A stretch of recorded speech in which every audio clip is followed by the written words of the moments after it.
El contenido de esta semana se titula Las áreas silvestres protegidas y el ser humano, donde vamos a ver la interrelación entre las áreas silvestres protegidas y, y el humano, enfocado mucho en el concepto de gobernanza.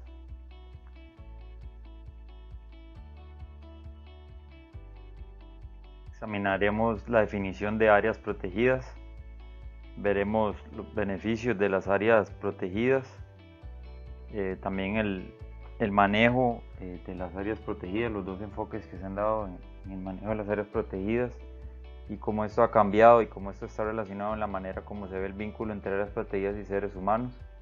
Veremos el cambio de perspectiva que se ha dado. También analizaremos el concepto de gobernanza de las áreas protegidas, los modelos de gobernanza, la definición de buena gobernanza y los aportes que puede dar el análisis y el logro de una buena gobernanza en aras de un desarrollo sostenible. Las áreas protegidas. Según la Unión Internacional para la Conservación de la Naturaleza, las áreas protegidas se definen como un espacio geográfico claramente definido, reconocido, dedicado y manejado a través de vías legales de otro tipo para lograr la conservación de la naturaleza, los servicios que brindan los ecosistemas y valores culturales asociados en un largo plazo. Entonces son espacios, áreas geográficas definidas, reconocidas, dedicadas y manejadas a través de diferentes vías legales u otro tipo, con la meta de lograr la conservación de la naturaleza, los servicios que brindan los ecosistemas y valores culturales asociados en un largo plazo.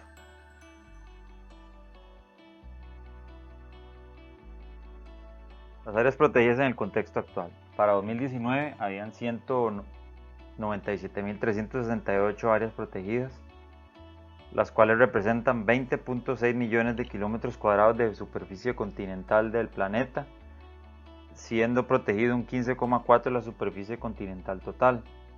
En cuanto a las áreas marinas protegidas, en el 2019 se protegían 12 millones de kilómetros cuadrados, representando un 3,4% de los océanos. Como podemos ver, en cuanto a áreas protegidas, ha habido un fuerte enfoque en lo que es la superficie continental, habiendo una gran deuda en cuanto a áreas marinas protegidas, y actualmente se está tratando de subsanar esa deuda y ha habido un gran enfoque, en una gran discusión a nivel mundial para mejorar esa protección de los océanos.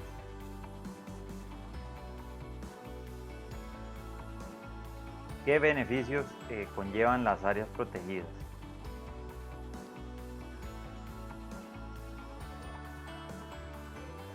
Las áreas protegidas mantienen procesos ecológicos esenciales para la vida del planeta. Además, en su interior es una de las principales herramientas para conservar la biodiversidad biológica. Además, se mantienen, muchas de las áreas protegidas permiten mantener la capacidad productiva de los ecosistemas y proteger hábitats muy valiosos. Muchas veces, además, mitiga desastres naturales. Por ejemplo, podemos ver en crecidas del mar o en crecidas del río como bosques y manglares protegen a porciones de tierra, incluso poblaciones, incluso pueblos o ciudades de desastres naturales.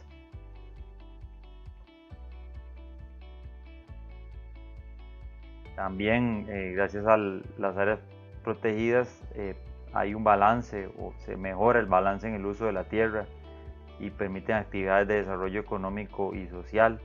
¿A qué refiere esto?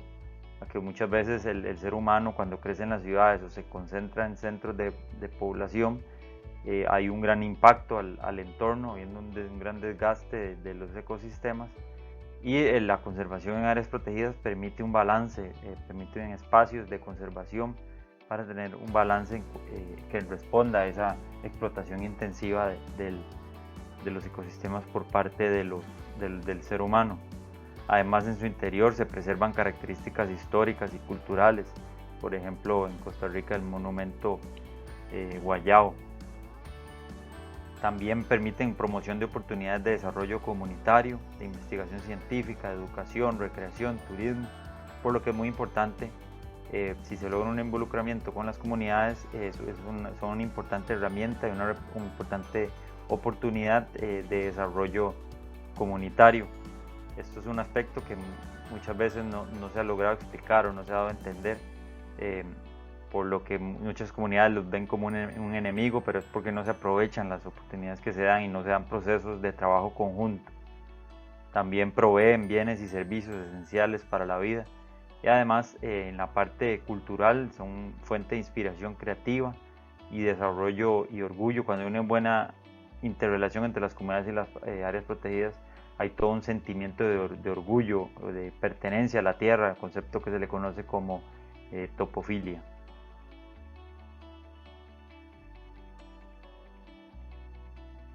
Para concluir el tema anterior, es importante resaltar que se debe promocionar, se debe entender y promocionar los beneficios que dan las áreas protegidas, porque en el modelo de desarrollo actual muchas veces se les ven como un estorbo para lograr la explotación de los recursos naturales.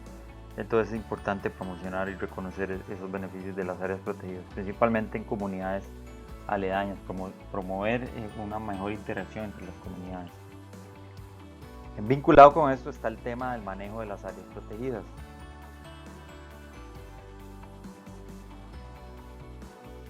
Tradicionalmente en las áreas protegidas ha habido dos enfoques de manejo, un manejo excluyente y otro manejo incluyente. El manejo excluyente ve al ser humano como un invasor de las áreas protegidas y este es el más tradicional, que más se ha desarrollado y ya que tiene muchos años de desarrollarse, principalmente después de la creación del primer parque nacional en 1872, el cual fue el Parque Nacional Yellowstone en Estados Unidos, el cual protege de manera rigurosa las áreas del interior del Parque Nacional y se excluye a las comunidades y al ser humano, se saca de ese territorio, y ese manejo excluyente, que ve al ser humano como un invasor, es el que más se ha desarrollado. En los últimos años ha tomado importancia y se ha promovido el manejo incluyente, el cual caracterizaremos a continuación.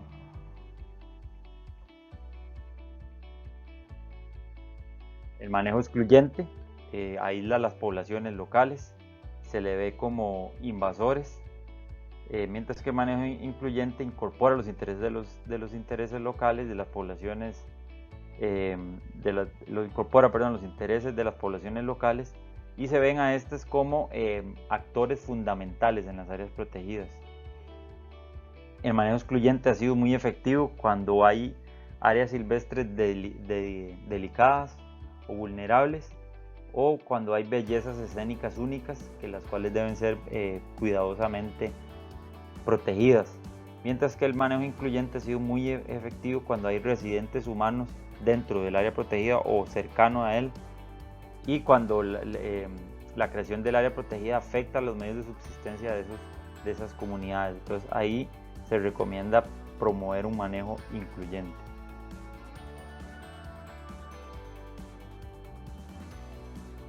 Entonces, ¿cuál ha sido el vínculo entre las áreas protegidas y los seres humanos y cómo ha sido ese cambio de perspectiva que hemos venido mencionando?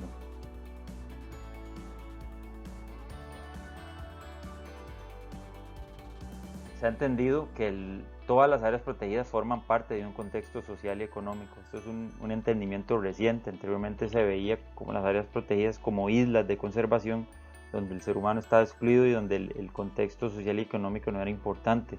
Lo único importante era conservar la diversidad biológica en el interior.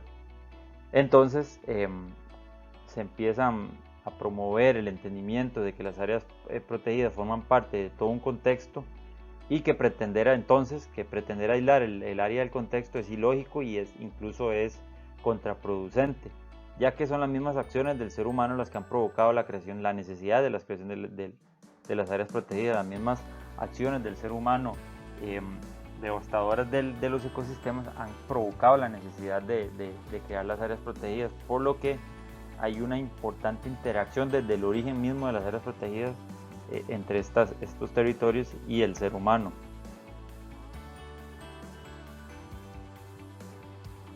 Se empieza a ver en ese cambio de enfoque, donde ya se empieza a tomar relevancia, entender el contexto social y económico, se empieza a ver que es importante entender no solo el rol ecológico de los ecosistemas, sino también las fuerzas culturales, sociales y económicas. También entender que las comunidades aledañas son actores importantes que están vinculados a las áreas protegidas y que el enfoque anterior lo que hacía era provocar un choque con estas comunidades, dificultando los procesos de conservación. Se empiezan a promover procesos participativos y se empieza a promover una justa y equitativa distribución de los beneficios de la conservación, porque era característico del enfoque excluyente que bueno, los beneficios de la conservación se sienten no solo para las comunidades aledañas, sino para incluso otros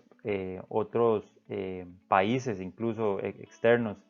Se menciona el caso de que los gobiernos de países desarrollados que ya han explotado sus recursos naturales le pagan a los países en desarrollo que todavía tienen ecosistemas valiosos para conservarlos, ¿verdad? Porque aunque estén incluso en otro continente, los beneficios se sienten de conservar, incluso se sienten en esos países desarrollados, aunque estén a miles de kilómetros de distancia. Sin embargo, como les digo, los beneficios son para toda la población, pero los costos normalmente recaen en las comunidades aledañas porque se les saca del territorio, se les prohíbe desarrollar sus actividades tradicionales. Entonces, un manejo incluyente o ese cambio de enfoque busca una justa distribución de los costos y beneficios de la conservación, beneficiar también a las comunidades aledañas.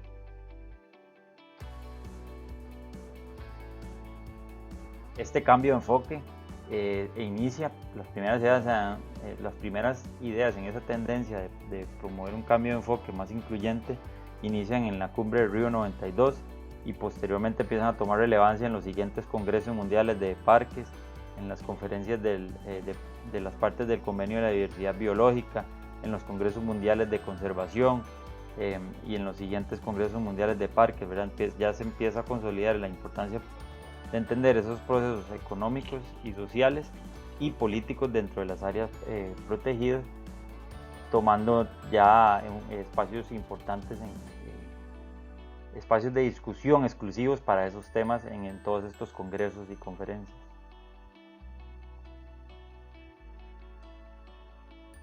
Entonces, en ese proceso que se ha venido dando a partir del Río 92 y que se consolida en los últimos años, hay un cambio en la forma de entender el manejo de las áreas protegidas y el vínculo con los seres humanos. Anteriormente les decía que se veía como islas, como unidades individuales aisladas, donde lo importante era excluir a todo lo externo y que se debían dedicar esos espacios únicamente a la conservación, pero creando islas de conservación, afectando entonces la dinámica de las áreas entre sí, provocando efectos nocivos, por ejemplo, endogamia entre especies que no podían salir de esas islas. Y entonces al final tenían toda una dinámica que provocaba dificultades de una verdadera conservación. También actualmente se proveen redes de áreas protegidas interconectadas, entonces por ejemplo los corredores biológicos o las áreas privadas de conservación se han vuelto muy importantes para promover esa interconectividad. También antes había una administración rígida, excluyente, donde se le da prioridad a la toma de decisiones, principalmente de los gobiernos, que eran los que se veía como se entendían que eran los encargados de las áreas protegidas. Actualmente hay una administración más adaptativa a largo plazo y donde se entienden que hay más actores involucrados.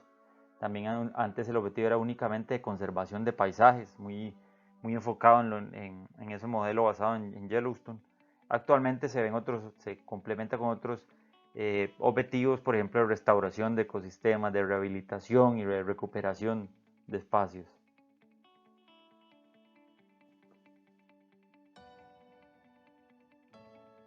En cuanto al rol del vínculo entre las áreas protegidas y el ser humano, anteriormente les decía que era un enfoque excluyente, de aislar al ser humano, y en el actual se promueve la sensibilización, consulta y participación de las comunidades aledañas para mejorar el vínculo con estas y, como les decía, repartir equitativamente los beneficios de la conservación.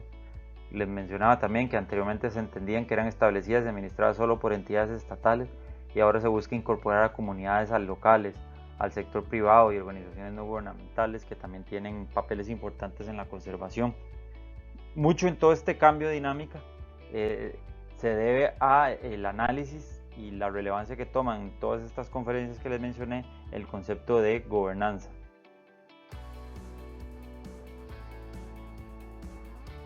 ¿Qué es la gobernanza de las áreas protegidas?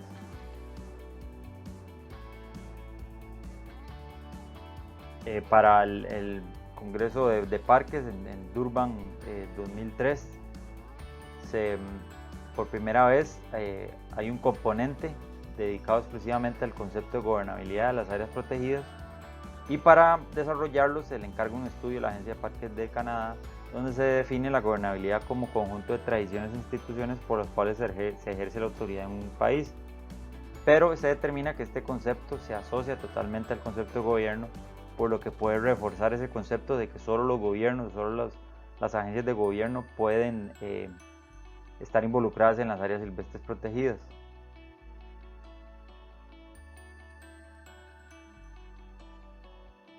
¿Cuál es la relevancia de hacer este análisis de cómo se toman las decisiones en las áreas protegidas? Es que amplía aspectos conceptuales y prácticos en su gestión, o sea, va más allá de solo la conservación biológica y entender también dinámicas sociales, económicas y políticas. Además, acrecienta el espectro de actores sociales reconocidos como manejadores o actores involucrados en las áreas protegidas, e introduce consideraciones importantes de principios y valores que son muy diversos en las poblaciones humanas. Entonces resalta todos esos diferentes valores y principios que hay en las diferentes poblaciones humanas. Entonces, para alejarse de esa visión de que solo los gobiernos están involucrados en las áreas protegidas, se empieza a usar el concepto de gobernanza, que es similar al de gobernabilidad, pero se usa ese concepto para entender, para visualizar que no es solo gobierno, sino que hay otros actores involucrados.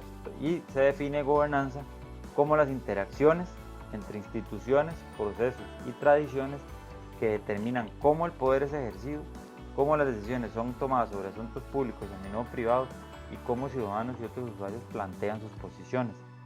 Entonces refiere a las interacciones entre diferentes instituciones, entre diferentes actores, que es un proceso y que también involucra acciones tradicionales o poblaciones tradicionales que determinan cómo se ejerce el poder y cómo se toman las decisiones en un área protegida. Es diferente a manejo este concepto porque refiere a todo el entramado o todas las formas en que se toman decisiones. Y una de ellas es el manejo o los instrumentos de manejo, por ejemplo los planes de manejo. Entonces, el gobernanza se refiere a un concepto más amplio de cómo se toman las decisiones, y uno de los instrumentos principales en esa toma de decisiones son los planes de manejo, todas las herramientas de manejo.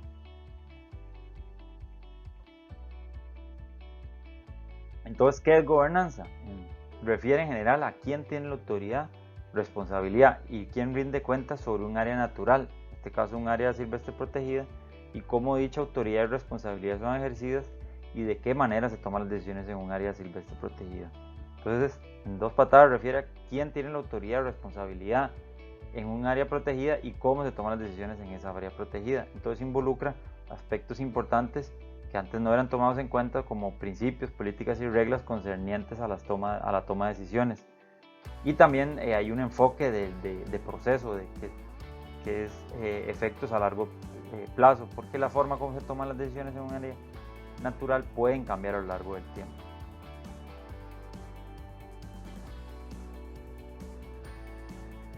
Es importante entender que la gobernanza va más allá de la atribución formal de la autoridad y responsabilidad, o sea, va más allá de, por ejemplo, los reglamentos, que es tradicional en la toma de decisiones de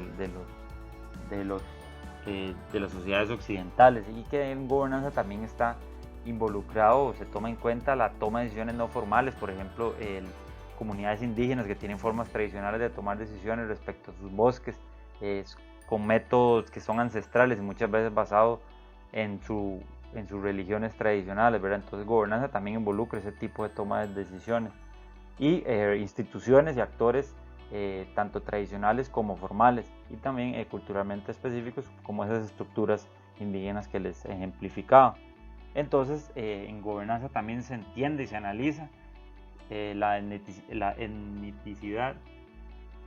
etnicidad, la religión, la tradición y factores de género también. que determinan cómo se desarrollan las reglas y cómo se toman las decisiones en esas áreas protegidas. Y ahora la importancia de involucrar, que eso toma fuerza principalmente a partir del 2000, en la década del 2000. ¿Cuál es la importancia del concepto de gobernanza? Que consolide ese cambio de funciones que pueden cumplir los diferentes actores sociales. Por ejemplo, entender que hay comunidades, municipalidades, pueblos indígenas, entes privados, ONGs y universidades que están tomando decisiones, que están involucradas, que están interesadas en las áreas silvestres protegidas, más allá de solo los entes gubernamentales. Además, analiza y busca mejorar el procedimientos justos, procesos de negociación y la búsqueda de consenso entre todos los actores involucrados en esa toma de decisiones de las áreas protegidas, ¿verdad? Entonces, el análisis de gobernanza permiten también mejorar la conservación porque permiten determinar formas de mejorar la toma de decisiones dentro de las áreas silvestres protegidas.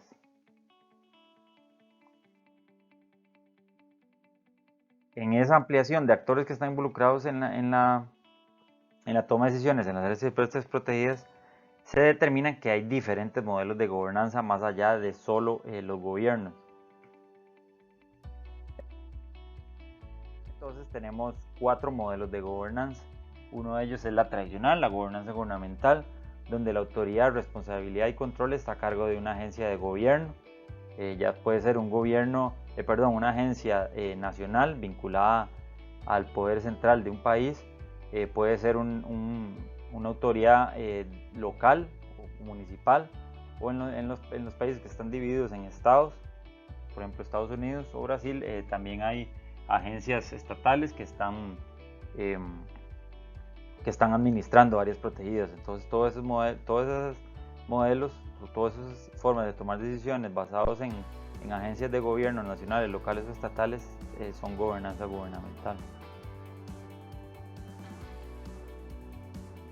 Por otro lado está la gobernanza compartida. Por ejemplo de ello en Costa Rica tenemos el caso de Cahuita, que lo veremos en el siguiente contenido, en donde la autoridad, responsabilidad y control es compartida de diferentes maneras entre diferentes actores de diferentes orígenes, por ejemplo, entes gubernamentales, comunidades locales, comunidades indígenas, propietarios privados u otros. Aquí se dan 3 subtipos.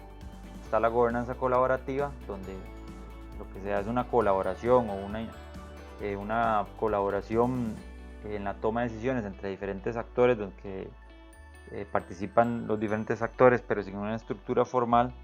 Después está la gobernanza compartida propiamente, donde ya hay un ente, un consejo local o un comité con representantes de los diferentes sectores que de manera formal toman decisiones respecto al área protegida.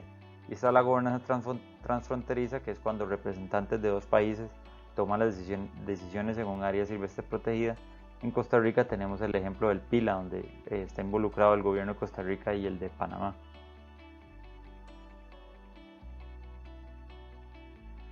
En la gobernanza privada, la autoridad, responsabilidad y control está a cargo de uno o más propietarios privados, que pueden ser propietarios individuales de una persona o corporativos, una empresa, pueden ser entidades privadas con o sin fines de lucro, por ejemplo pueden ser organizaciones no gubernamentales, dueños de un área protegida, fundaciones, pueden ser empresas, pueden ser universidades privadas. Ahí es importante tener en cuenta que en la gobernanza privada depende mucho de la definición de lo que es un actor privado en determinado país. Por ejemplo, fundaciones pueden ser consideradas de la sociedad civil, o pueden ser consideradas, pueden ser fundaciones comunitarias o pueden ser fundaciones privadas. Entonces ahí va a depender mucho la calificación de lo que se define en un país como actor privado o no. Finalmente tenemos las áreas, tenemos el modelo de gobernanza de áreas de conservación indígena y comunitaria, donde la autoridad, responsabilidad y control corresponde a pueblos indígenas o comunidades locales. En esta, un pueblo o etnia indígena o un territorio indígena es propietario tradicional o legal de la tierra y los recursos naturales, y normalmente este manejo de esa área natural se da a través de formas locales de gobernanza con base en prácticas tradicionales. En Costa Rica, por ejemplo, tenemos los territorios indígenas que están bajo son un ejemplo de ese modelo de gobernanza.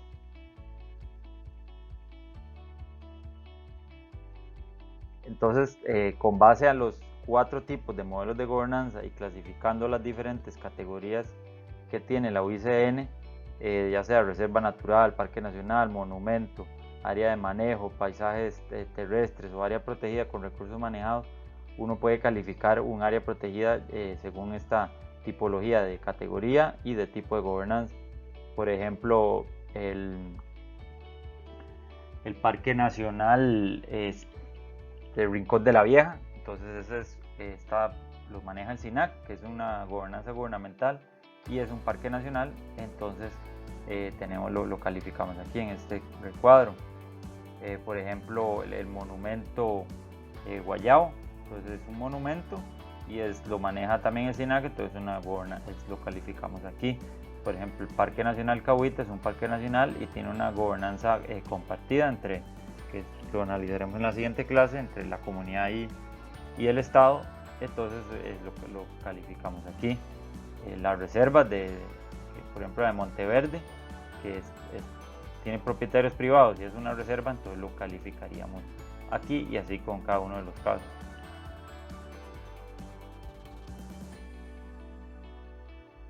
Cuando se analiza gobernanza, una de las metas es lograr una buena gobernanza entre las áreas protegidas. ¿Qué es una buena gobernanza? Una buena gobernanza es una manera justa y efectiva de ejercer poderes de gobernanza, que son los medios, para cumplir los objetivos o los fines del área protegida. Entonces, una manera efectiva, una manera justa de tomar decisiones dentro de un área protegida para cumplir con los objetivos de esa área protegida.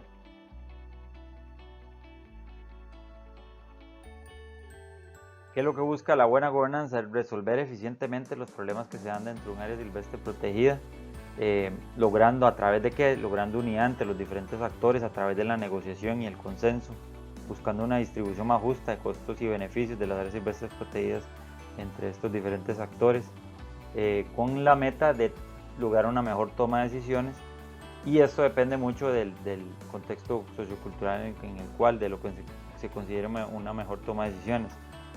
Por ejemplo, en sociedades occidentales se va a priorizar la eficiencia en la toma de decisiones, mientras que en sociedades orientales generalmente se enfoca más en lo que es el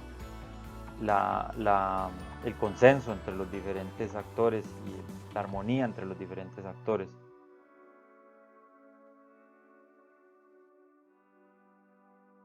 Entonces, para hacer análisis de buena gobernanza y lograr una mejor toma de decisiones dentro de un área protegida, se cuenta con metodologías. El texto que ustedes tienen, que yo les mandé, tiene una metodología de evaluación de buena gobernanza, donde se definen 5 principios que, como les decía, según el contexto social, se pueden priorizar unos u otros, por lo que siempre es importante hablar con los actores involucrados dentro de cada área protegida cuando se va a hacer análisis de buena gobernanza, y cada principio se han definido en esa metodología indicadores de buena gobernanza para evaluar cómo está cada principio y cada indicador y ver dónde hay debilidades y mejorar esa gobernanza. Entonces, los 5 principios son: el primero, el de legitimidad y voz, donde lo que se promueve es que haya participación de todos los actores con un consenso. Está el de responsabilidad, donde se busca una rendición de cuentas de la toma de decisiones y que haya transparencia en la toma de decisiones. El tercero es el de desempeño, donde se busca una rápida y buena capacidad de respuesta, con una efectividad y eficiencia en la toma de decisiones y en las acciones a lograr. Justicia, el cuarto, donde lo que se busca es que haya equidad y reglas justas para todos. Y dirección, donde lo que se busca es que haya una visión estratégica a largo plazo dentro del área protegida.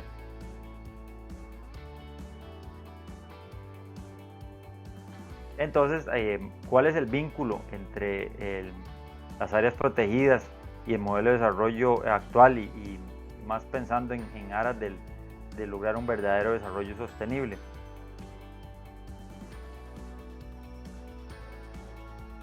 Para ir concluyendo, podemos ver que aquí están los principios del desarrollo sostenible basado en la definición de la maestría. Y vemos que según los indicadores de buena gobernanza que están en el texto que tienen ustedes, se ve que si mejoramos los indicadores de buena gobernanza en el área protegida que estemos analizando, vamos a lograr avances hacia un desarrollo sostenible. Por ejemplo, en busca de un desarrollo social económico, podemos mejorar la resolución de conflictos dentro de un área protegida y obtener instituciones de gobernanza más justas, promoviendo oportunidades económicas y sociales para las comunidades involucradas. En cuanto al manejo y conservación de recursos naturales, hay indicadores que buscan mejorar la efectividad y eficiencia en el manejo de recursos naturales y la promoción de educación ambiental, entre otros. En el tema de equidad, dentro del desarrollo sostenible hay principios que buscan reglas claras y justas para todos y el respeto a los derechos de todos los involucrados, por poner un ejemplo. Y también lo que, por ejemplo, en lo que es género, promover la participación de las mujeres. Veíamos en la definición de desarrollo sostenible que se ha promovido cada vez más el respeto a la diversidad cultural, entonces hay indicadores en esa línea. Y finalmente, importantísimo, ¿verdad? En el desarrollo sostenible, el fortalecimiento de la participación ciudadana en la buena gobernanza es esencial promover esa participación ciudadana.